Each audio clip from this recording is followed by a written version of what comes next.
நம்ம இந்த வீடியோல Black Forest கேக் அதுவும் நம்மளுடைய கம்யூனிட்டி டேப்ல நம்ம ரிக்வெஸ்ட் போஸ்ட் பண்ணியிருந்தோம். இதுதான் வின் பண்ணிருக்கு. இது மோஸ்ட் ரிக்வெஸ்டட் வீடியோ. எல்லாரும் போஸ்ட் பண்ண சொல்லி ரொம்ப ரிக்வெஸ்ட் பண்ணியிருந்தீங்க. இந்த வீடியோவை லேட்டா அப்லோட் பண்றதுக்கு ரொம்ப ரொம்ப சாரி, யாரும் கோச்சிக்காதீங்க. நீங்க கம்யூனிட்டி டேப்ல ரிக்வெஸ்ட் பண்ணதுக்கு ஏற்ற மாதிரி நான் கொஞ்சம் ஆல்டர்னேட் பண்ணி இந்த கேக்கை நான் அப்லோட் பண்ணியிருக்கேன். இந்த Black Forest கேக் நம்ம குக்கர்ல பண்ண போறோம். எலக்ட்ரிக் பீட்டர் எதுவுமே யூஸ் பண்ணாம மிக்ஸி யூஸ் பண்ணி இந்த Black Forest கேக் நான் பண்ணியிருக்கேன். இந்த Black Forestக்கு நான் முட்டை யூஸ் பண்ணல. சோ இது எப்படி பண்றதுன்னு பாத்திரலாம் வாங்க. நம்ம குக்கர்ல கேக்ஸ் எல்லாம் பண்ணும்போது எந்த மாதிரி இருக்கணும்னு சொல்லிட்டு நான் ஒரு சின்ன ப்ரொசீஜர் மட்டும் சொல்லிடுறேன். குக்கர் எடுத்துட்டு அதுல ஒரே ஒரு லேயர் உப்பு ஆட் பண்ணிக்கணும். நம்ம உப்பு யூஸ் பண்ணாம கூட நம்ம டைரக்டாவே கேக் பண்ணிக்கலாம். ஆனால் என்ன ஆகும்னா லைட்டாக தீஞ்சு போய் கருகுன மாதிரி வாசம் வர ஆரம்பிச்சிரும்.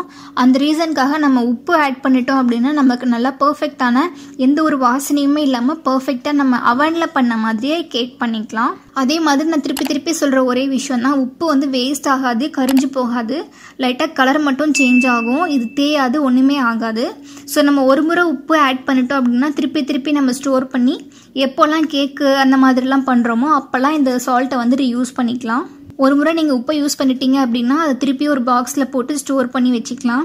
இது நான் அந்த மாதிரி ஸ்டோர் பண்ண உப்பு தான். ஸோ இது ஒரு லேயர் ஆட் பண்ணிக்கணும். அதை லைட்டாக ஈக்குவல் பண்ணி விட்டுறணும். அதுக்கு மேலே ஏதாச்சும் ஒரு தட்டு வச்சு விட்டுறணும். ஒருவேளை உங்ககிட்ட யூஸ் பண்ணாத பழைய குக்கரோ இல்லை பழைய ஒரு நல்ல கனமான ஒரு பாத்திரமோ இருந்துச்சு அப்படின்னா அதை பேக்கிங்க்கு யூஸ் பண்ணிக்கலாம்.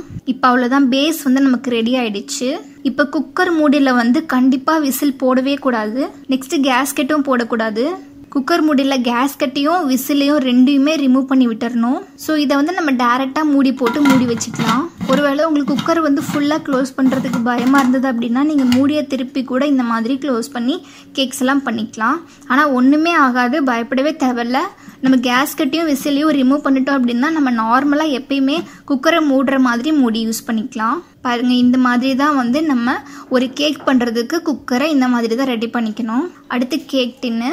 கேக் டின்ல பட்டர் பேப்பர் யூஸ் பண்ணுறதா இருந்தால் அதை நல்லா ஷேப்பாக கட் பண்ணிக்கிட்டு அது உள்ளே வச்சிடணும். ஸோ நாலா பக்கமும் பட்டரை நல்லா அப்ளை பண்ணிக்கணும். ஒருவேளை உங்ககிட்ட பட்டர் பேப்பர் இல்லை அப்படின்னா இன்னொரு சின்ன ட்ரிக் சொல்கிறேன் பாருங்க. நம்ம நார்மலாக யூஸ் பண்ணுற பட்டர்லேயே ஒரு பேப்பர் ஒன்று வரும். ஒருவேளை நீங்கள் பட்டர் அடிக்கடி வாங்குற மாதிரி இருந்துச்சுன்னா அந்த பேப்பரை நம்ம தூக்கி போடாமல் இந்த மாதிரி கலெக்ட் பண்ணி வச்சுக்கலாம். இது கூட அந்த கேக் டின்ல ரவுண்டாக கட் பண்ணிட்டு நம்ம இது பட்டர் பேப்பர் மாதிரி யூஸ் பண்ணிக்கலாம். அந்த பேப்பரில் ஒருவேளை லெட்டர்ஸ் இருந்துச்சு அப்படின்னா அந்த லெட்டர்ஸ் உள்ளே இருக்க மாதிரி தலையெல்லாம் திருப்பின மாதிரி நீங்கள் டின்ல ஆட் பண்ணிக்கணும். ஒருவேளை வீட்டில் கேக் டின் இல்லை அப்படின்னா நீங்கள் நார்மலாக இந்த மாதிரி ஒரு கனமான பாத்திரம் கூட யூஸ் பண்ணிக்கலாம். ஆனால் அந்த பாத்திரம் கொஞ்சம் நல்லா கனமாக இருக்கணும். மெலிசா இருந்துச்சு அப்படின்னா கேக் தீஞ்சு போகிறதுக்கு சான்ஸ் இருக்கு. ஸோ இதான் ரெண்டு மெயின் விஷயம். இது இருந்துச்சுன்னா நம்ம ஓடிஜி அவன் எதுவுமே இல்லாமல் பர்ஃபெக்டாக வீட்லேயே ப்ரொஃபஷ்னலாக கேக் பண்ணிக்கலாம். ஓகே, அடுத்து இப்போ நம்ம கேக் எப்படி பண்ணுறதுன்னு பார்த்துடலாம். ஒரு கப் மைதாவை இந்த மாதிரி சலிச்சு ஒரு பவுலில் ஆட் பண்ணிக்கணும். ஒருவேளை உங்களுக்கு மைதா வேண்டாம் அப்படின்னா நீங்கள் ஒரு கப் கோதுமை மாவா கூட ஆட் பண்ணிக்கலாம்.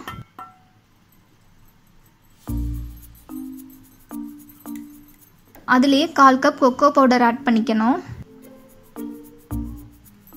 1 teaspoon baking powder, 1/2 teaspoon baking soda. இதையும் நல்லா இந்த மாதிரி சலிச்சு ஆட் பண்ணிக்கணும். Black Forest cake cocoa powder இல்லாமல் கேட்டிருந்தீங்க. ஒருவேளை உங்ககிட்ட கொக்கோ பவுடர் இல்லை அப்படின்னா கொக்கோ பவுடரை ஸ்கிப் பண்ணிட்டு நார்மலாகவே பண்ணிக்கோங்க. அப்போ நம்ம ஒயிட் ஃபாரஸ்ட் கேக் மாதிரி நம்ம பண்ணி சாப்பிட்டுக்கலாம். கொக்கோ பவுடர் இல்லை அப்படின்னா அதுக்கு பொதுவாக டார்க் சாக்லேட்ஸ் இல்லை டைரி மில்க்லாம் கூட நீங்கள் இதில் ஆட் பண்ணிக்கலாம். அதை நான் எப்போ ஆட் பண்ணணும்னு சொல்கிறேன். இப்போ இந்த ட்ரை இன்க்ரீடியன்ட் எல்லாத்தையுமே நல்லா மிக்ஸ் பண்ணி விட்டுறணும்.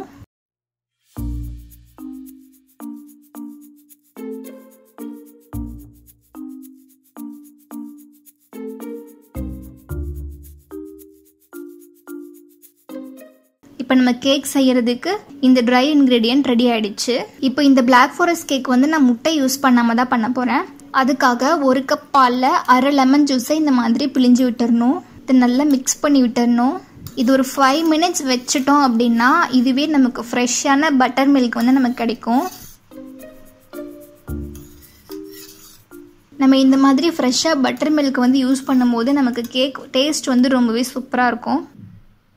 5 நிமிஷம் இந்த மாதிரி நல்லா செட் ஆன பிறகு நல்லா பால் திரிஞ்சு வந்துடும். ஒருவேளை உங்ககிட்ட லெமன் இல்லைன்னா பரவாயில்ல, வினிகர் கூட நீங்கள் ஆட் பண்ணிக்கலாம். இப்போ ஒரு மிக்சர் ஜாரில் 1/2 கப் எண்ணெய் ஆட் பண்ணிக்கணும்.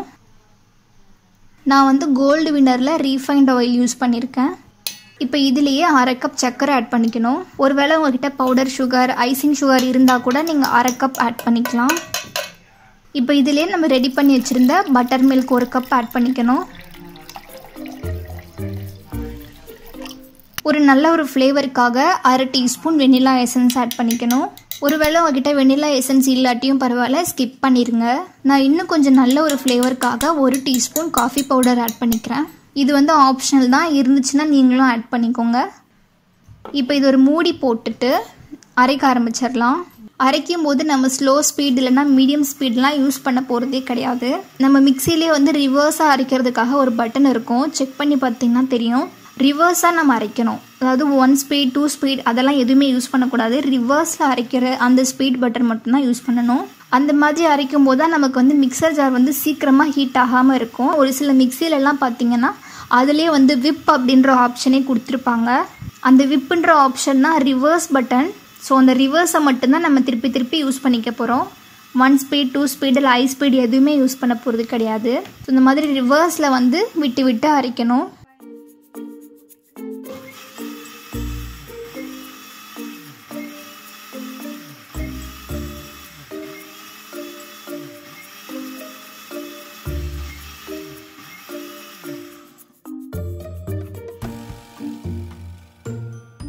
இதுவே நல்லா க்ரீம் மாதிரி சேஞ்ச் ஆகி வந்திருக்கு பாருங்கள். ஒருவேளை உங்ககிட்ட கொக்கோ பவுடர் இல்லை அப்படின்னா நீங்கள் மிக்சியில் அரைக்கும் போதே வந்து டார்க் சாக்லேட்டோ இல்லை டெய்ரி மில்க்கோ எந்த சாக்லேட்ஸ் இருக்கோ அதை வந்து நீங்கள் மிக்சியில் அரைக்கும் போது யூஸ் பண்ணிக்கலாம்.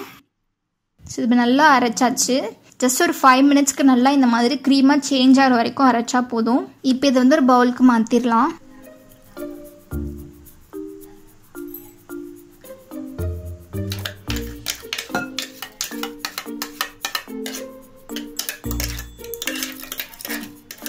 இது ஒரு பவுலுக்கு மாற்றிட்ட பிறகு நம்ம ஆல்ரெடி மிக்ஸ் பண்ணி வச்சுருந்த ட்ரை இன்க்ரீடியண்ட் வந்து இதில் ஆட் பண்ணிக்கணும்.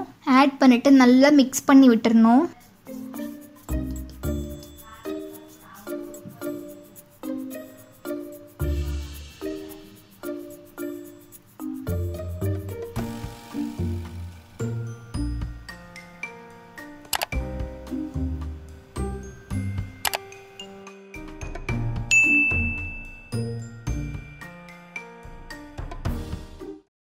இப்போ பாருங்கள், நமக்கு பிளாக் ஃபாரஸ்ட் கேக் பண்ணுறதுக்கு நமக்கு ஒரு பேட்டர் வந்து சூப்பராக ரெடி ஆகிடுச்சு.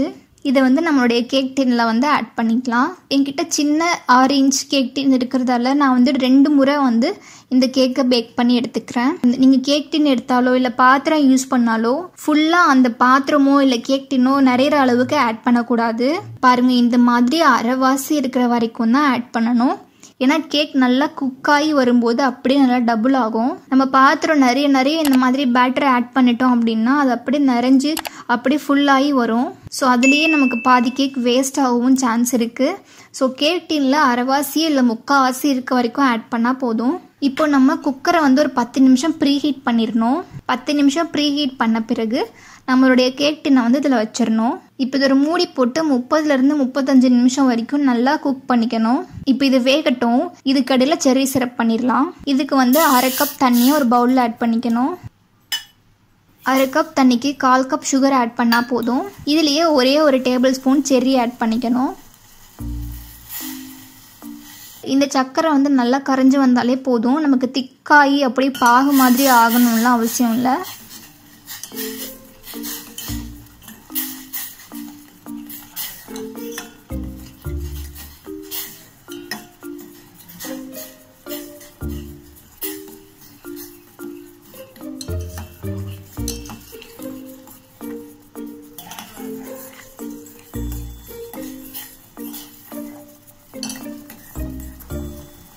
இப்போ சுகர் வந்து நல்லா கரைஞ்சிருச்சு. இந்த ஸ்டேஜில் நம்ம ஸ்டவ்வை ஆஃப் பண்ணிடலாம்.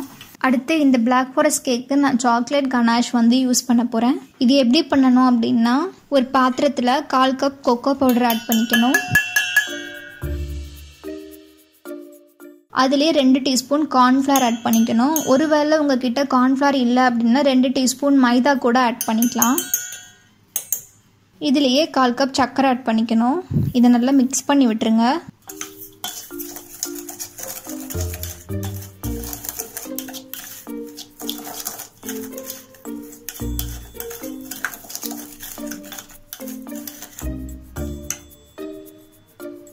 இப்போ இதிலேயே நம்ம 1/2 கப் பாலை வந்து கொஞ்சம் கொஞ்சமாக ஆட் பண்ணி நல்லா மிக்ஸ் பண்ணிக்கணும்.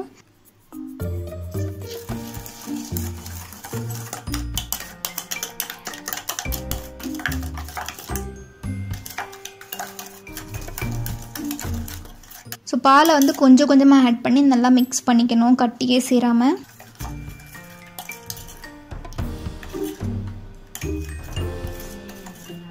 அடுத்து அடுப்பை லோ ஃப்ளேமில் வச்சுட்டு நல்லா மிக்ஸ் பண்ணிக்கணும்.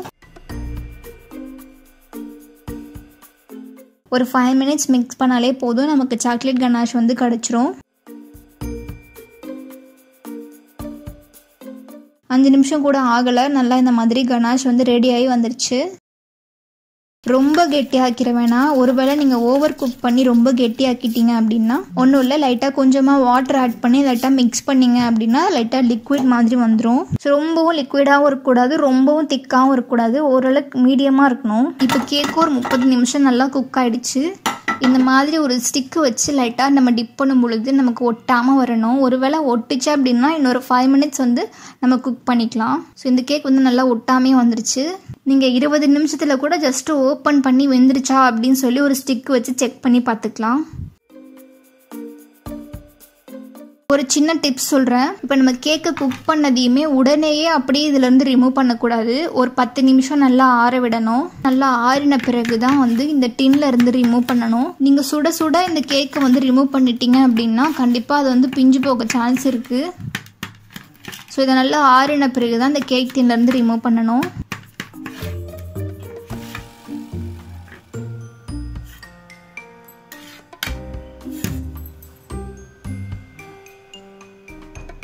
இப்போ மேலே இருக்கிற பட்டர் ஷீட்டை ரிமூவ் பண்ணி விட்டுடலாம்.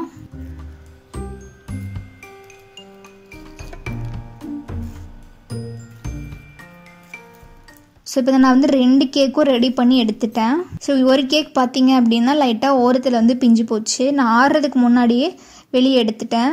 என்கிட்ட வந்து டர்ன் டேபிள் இல்லை. ஸோ நான் வந்து இந்த மாதிரி ஒரு சின்ன ஸ்டாண்ட் மாதிரி வச்சுட்டு அதுக்கு மேலே ஒரு பிளேட் வச்சு நானே டர்ன் பண்ணிப்பேன் இந்த மாதிரி. ஸோ கேக்கு வந்து இந்த மாதிரி 2ஆக கட் பண்ணி விட்டுடலாம்.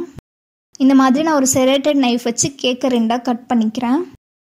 நான் ஆல்ரெடியே நம்ம சேனலில் வந்து ஒரு சின்ன பேக்கிங் டூல்ஸ் வந்து என்னென்னலாம் மெயினாக தேவைன்னு சொல்லி ஒரு வீடியோ அப்லோட் பண்ணியிருக்கேன். ஒருவேளை நீங்கள் பார்க்கல அப்படின்னா அதை செக் பண்ணி பாருங்கள், அது யூஸ்ஃபுல்லாக இருக்கும்.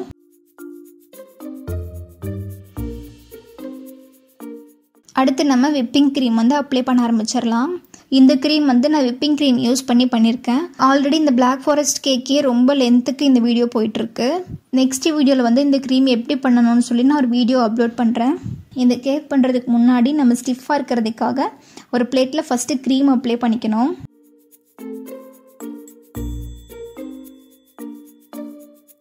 அதுக்கு மேலே ஃபஸ்ட்டு லேயர் கேக்கு வச்சிடணும். ஸோ இப்படி வச்சுட்டோம் அப்படின்னா நமக்கு நல்லா ஸ்டிஃபாக நிற்கும். இப்போ ஃபஸ்ட்டு லேயர் வச்சுட்ட பிறகு நம்ம ரெடி பண்ணி வச்சுருந்த செர்ரி சிரப்பை ஆட் பண்ணிக்கணும்.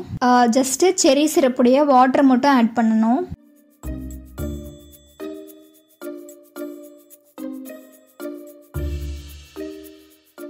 அதுக்கு மேலே விப்பிங் க்ரீமை ஆட் பண்ணிக்கணும்.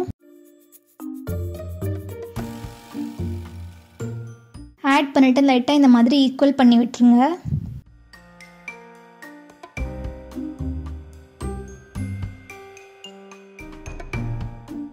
அதுக்கு மேலே தான் நம்ம செர்ரி சிரப்பில் உள்ள செர்ரிஸை வந்து இந்த மாதிரி ஆட் பண்ணிக்கணும். ஸோ அடுத்த லேயர் வைக்கணும். நான் செகண்ட் டைம் பேக் பண்ண கேக் வந்து லைட்டாக நான் சீக்கிரம் ஆகிறதுக்கு முன்னாடியே கேக் டென்லேருந்து ரிமூவ் பண்ணதால் லைட்டாக பிஞ்சு போச்சு. இருந்தாலும் பரவாயில்ல, நம்ம க்ரீம் வந்து அப்ளை பண்ணி மேனேஜ் பண்ணிக்கலாம், ஒன்றுமே ஆகாது, ஈக்குவலாக தான் வரும். அடுத்து விப்பிங் க்ரீம் ஆட் பண்ணிக்கணும். இந்த மாதிரி நல்லா ஈக்குவல் பண்ணி விட்டுறணும்.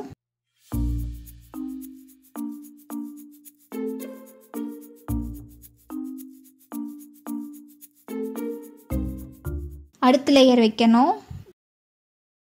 அகைன் செர்ரி சிரப் ஆட் பண்ணிக்கணும்.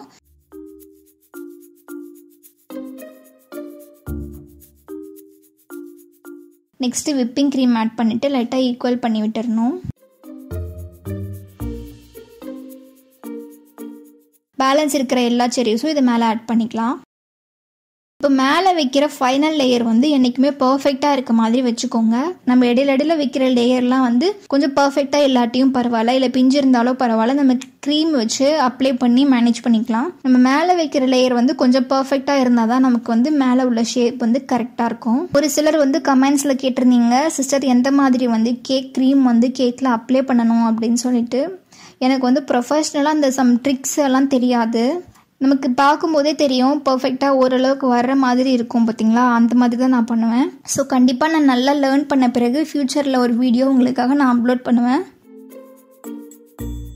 இப்போதைக்கு நான் தெரிஞ்ச வரைக்கும் அப்ளை பண்ணிகிட்ருக்கேன்.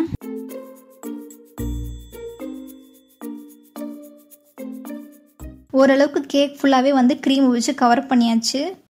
ரொம்ப பர்ஃபெக்டாக இருக்கணும் அப்படின்னு கிடையாது, ஏன்னா நம்ம இதுக்கு மேலே வந்து கனாஷ் வச்சு ஃபுல்லாக கவர் பண்ண போகிறோம். இது வந்து ரெடி பண்ண கனாஷ் இந்த மாதிரி இருக்கணும்.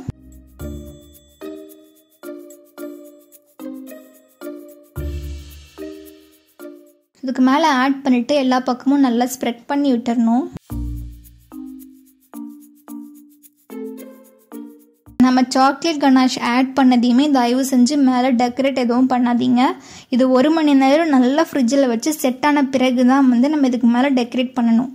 நீங்கள் கனாஷ் ஆட் பண்ணதையுமே மேலே பைப்பிங் வச்சு டிசைன்லாம் போட்டுட்டோம் அப்படின்னா அந்த டிசைன் அப்படியே இறங்கிடும். 1 மணி நேரமாவது ஃப்ரிட்ஜில் ஸ்டோர் பண்ணி நல்லா ஸ்டிஃபான பிறகு தான் நம்ம கேக்கில் வந்து டெக்கரேட் பண்ணிக்க முடியும். ஒருவேளை உங்களுக்கு இமீடியட்டாக வந்து கேக் பண்ணணும் அப்படின்னா நீங்கள் இந்த கனாஷை வந்து ஸ்கிப் பண்ணிவிட்டு நார்மலாக டெக்கரேட் பண்ணிக்கலாம்.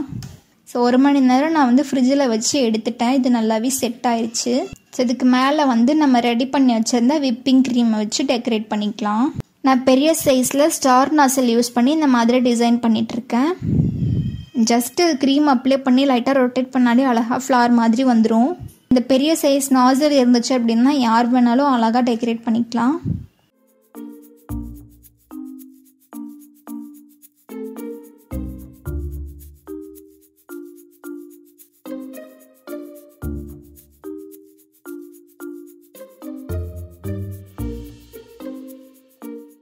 சுற்றியுமே வந்து ஃப்ளார்ஸ் வச்சாச்சு.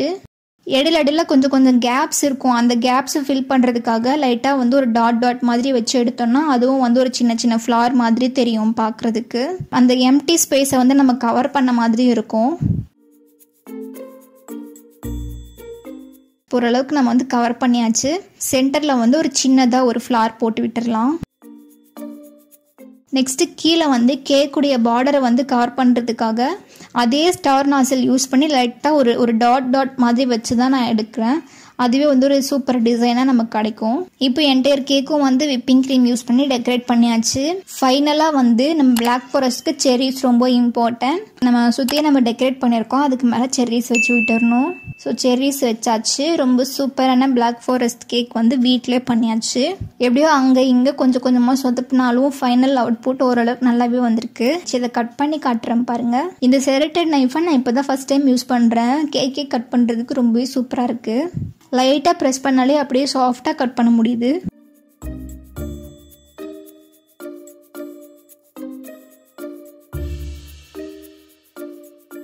இப்போ இந்த கேக்கில் லேயர்ஸும் ஓரளவுக்கு சூப்பராகவே வந்திருக்கு.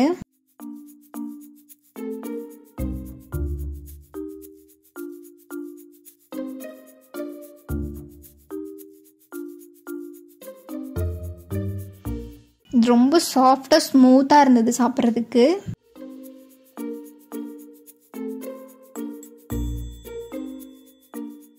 இந்த விப்பிங் க்ரீம் யூஸ் பண்ணி பண்ண இந்த பிளாக் ஃபாரஸ்ட் கேக்கு வந்து ரொம்ப நேரம் ரூம் டெம்பரேச்சரில் வைக்க முடியாது.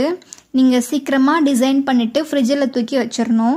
ஜஸ்ட் ஒரு 1/2 ஹவருக்கு வேணால் இந்த கேக்கை வந்து நம்ம வெளியே வச்சுக்கலாம். ஆனால் ரொம்ப நேரம் வைக்க முடியாது. கனாஷ் வந்து நீங்கள் பண்ணும் பொழுது கண்டிப்பாக 1 மணி நேரம் ஃப்ரிட்ஜில் வச்சுட்ட பிறகு தான் கேக்கில் டெக்கரேட் பண்ணணும். அப்படி இல்லைன்னா நல்லாவே இறங்கிரும். ஸோ அதை மட்டும் பார்த்துக்கோங்க. அப்படி இல்லைனா நீங்கள் கனாஷை தயவு செஞ்சு ஸ்கிப் பண்ணிடுங்க. இந்த பிளாக் ஃபாரஸ்ட் ரெசிபி வந்து உங்களுக்கு யூஸ்ஃபுல்லாக இருக்கும் அப்படின்னு நினைக்கிறேன். Thank you so much.